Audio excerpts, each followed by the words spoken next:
Now the trick to getting the best result is to let your body heal. The easier you take it, the quicker you're going to heal, the better your results are going to be. I can't stress to you enough the importance of taking it easy. No going to the gym, no heavy lifting, don't do anything to jeopardize what we did here today. Most definitely. The easier you take it, the quicker you heal, the better the results. And I can't stress to you enough the importance of that.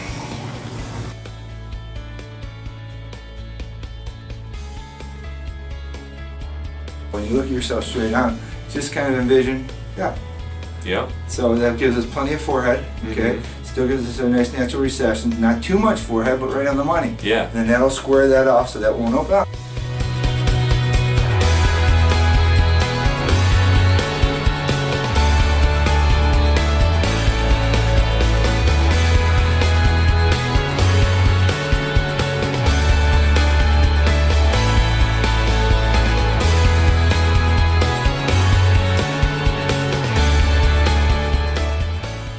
Alright, we just got done harvesting Ryan's donor here. We initially pulled out, if you look over here, about 30 square centimeters of tissue. 30 square centimeters of tissue will yield us about 6,000 plus hairs. What I want you to look at now is I want you to look at the amount of transaction. So we're looking at the strips, and now we're trying to see if we cut any follicles. So I just harvested this donor.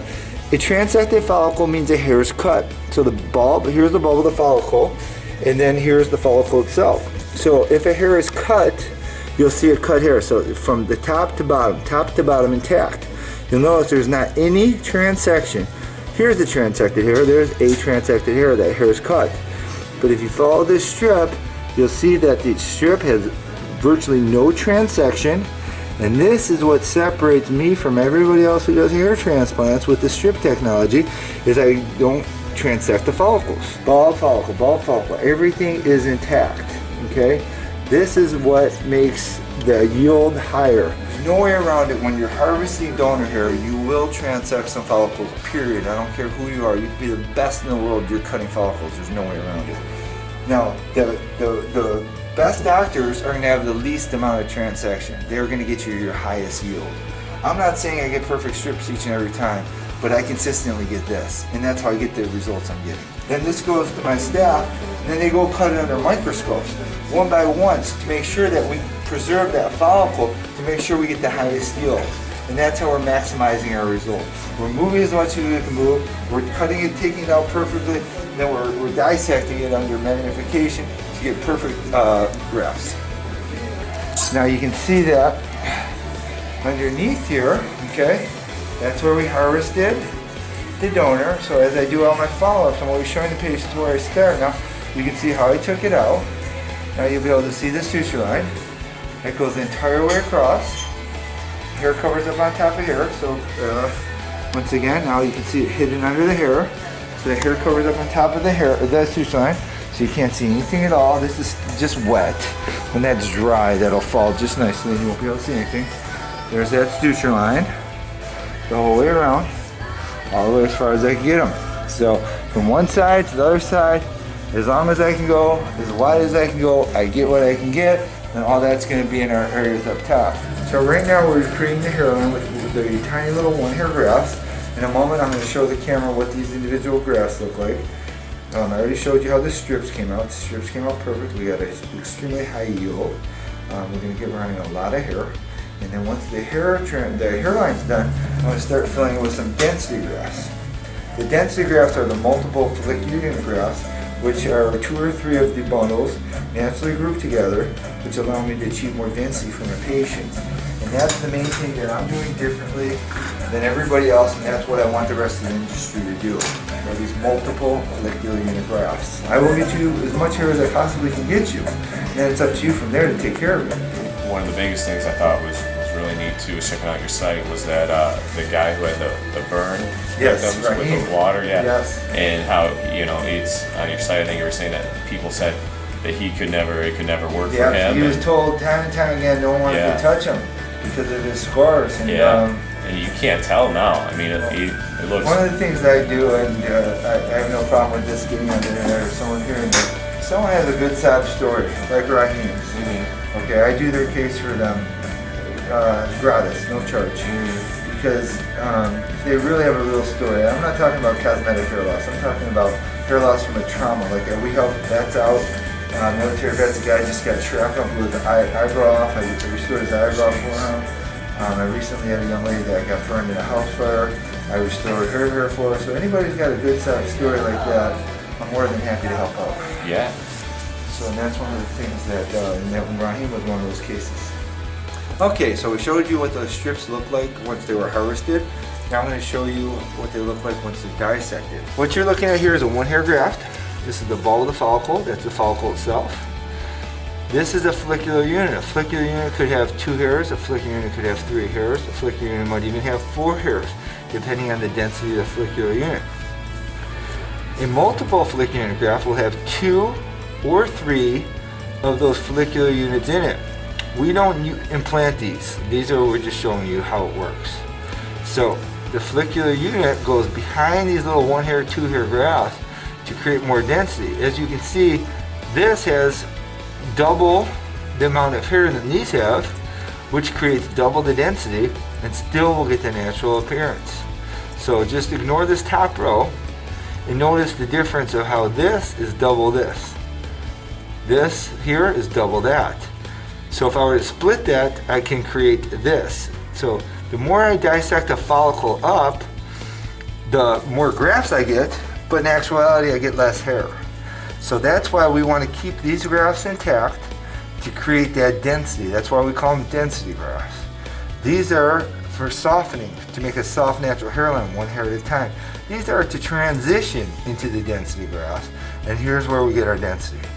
Okay, Ryan, we're almost finished with your procedure today. So far, how do you feel about it? How's your day been? Yeah, it's been really good. Really good. I feel very comfortable. There hasn't been any pain. We were talking about the different grafts and where we go and how we implant them. These 1-hair grafts go in the frontal hairline all the way around in the entire hairline, so that way it looks super soft and super natural. The 2, 3-hair grafts will go behind the 1-hair grafts to blend in behind it to create a little more density. The multiple follicular unit grafts will go even further back to create the density, and they're blended in with these little ones in between so you can't see them. We want the industry to pick this up because we want them to use these stronger grafts to get more hair for the patients, to get the patient through this process quicker. That's why we want everyone to do this, because it's going to help everybody. It's going to help the industry, and it's going to help the patient most importantly. We also use that multiple follicular unit graft in the back. We started to create this spiral pattern. So by putting that multiple follicular unit graft in the back, creates more density, and these will be undetectable as you'll see when this grows out. So this is the spiral I built, and this goes all the way around. It's going to blend in and around, and then you can see where he has hair. We're not putting the hairs because we want to get the most out of it and putting it where it needs the most today. He's going to do the preventative treatments that's going to help hopefully hold on to that hair in that bridge, and then hopefully we'll be able to wind him up in one more procedure. Alright, so the procedure went absolutely perfect. We were able to harvest, we got you about 32 square centimeters of tissue, which yields you about 6,500 to 7,000 hairs based on your density. Wow. So one excellent. I was able to do everything we talked about. So the camera can see, we harvested Ryan all the way from over here. This is just a little, it's not completely dry, but as you can see when it does dry, completely covers. That's the area where we took that suture line from. Still no. So we harvested that all the way around. We harvested him all the way to his other side. As you can see, this is white, it's not just clean and dry, and that goes all the way around. Now, what we did for Ryan today is we did exactly what we said. We recreated the hairline, so we built them in all the way around. So these are the grafts. So this is his new hairline that you're seeing here. So it's nice and soft and staggered, it's just the way we talked about. So those are the little 1-hair grafts all the way around the front. Then what we did is we did the little 2, 3-hair grafts behind that, and then we used the stronger grafts back there for the density. We did what we went for the most bang for the buck, meaning that we put the hair exactly where he needs it. He needed it in the front and he needed it in the back. Create a little bit of a spiral in the back with some little ones around the edges to blend in, and so that way we hit the two most important areas, the front and the back. He had hair in the center, so that way when this grows out, it will look like he's got his hair back. Then he'll come back probably one more time in about a year. We'll probably either tighten the hairline up or close the crown, or we'll just kind of play it by ear and see how he does. Hi, how are you? We're here with our patient Ryan. He's here just for a quick little follow-up at the month point. I just want to show you how he's progressing as far as where the hairline is and what's happening as far as initial growth. We did a max size case on Ryan where we harvested him all the way from one side over here all the way to the other side over there and just got as much hair as we possibly could for him. So this is the beginning of the suture line. And then this goes around. You can see this little line here. This is the suture line. And this is at the month point. Now this is going to continue to heal over the next month, over the next year, excuse me. And then you can see at the month point, it's already undetectable. See this little line here? That's the suture line. So that little discoloration that you're seeing here, this little discoloration will go away. But what's important is to see is how nicely this is healed in a month.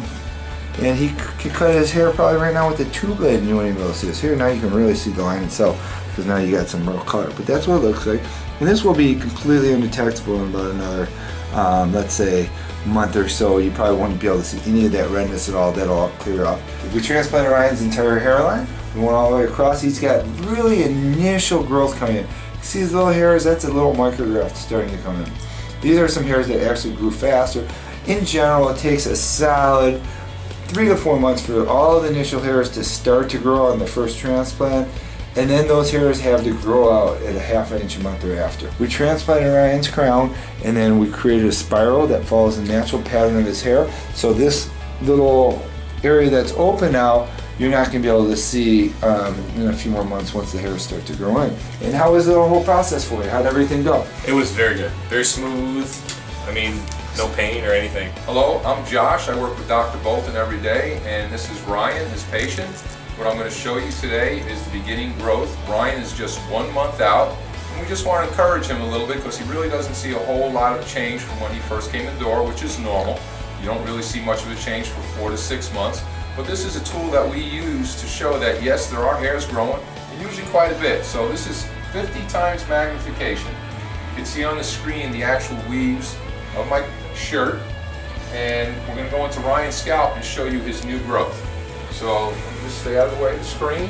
We're going to go into Ryan's hairline, his frontal hairline. Dr. Bolton transplanted his whole area of loss from front, the 2 areas that are exposed where he's thinning and balding, and the back. So let's go into that frontal hairline, look on the screen, and see his new hairs that are starting to grow. So let's focus in here. Those short little hairs that you see just emerging from his scalp are brand new transplanted hairs.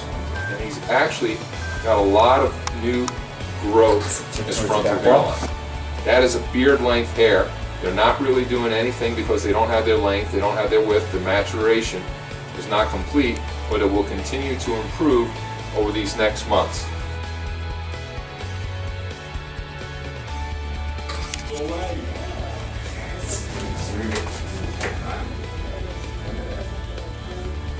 Look at that. Didn't even get to comb through. What's up with that? Wow, look at that. Look at all that hair. Look at all that hair. Can you pick a side, right or left? I love it, buddy. I love it. Chin up one, drop here. Cool, other side. Look at that one.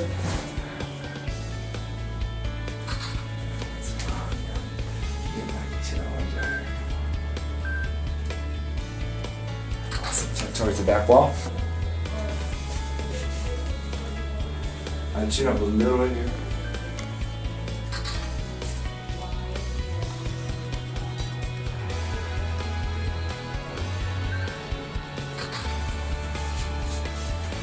Let's check these out and see how that goes. Thank you.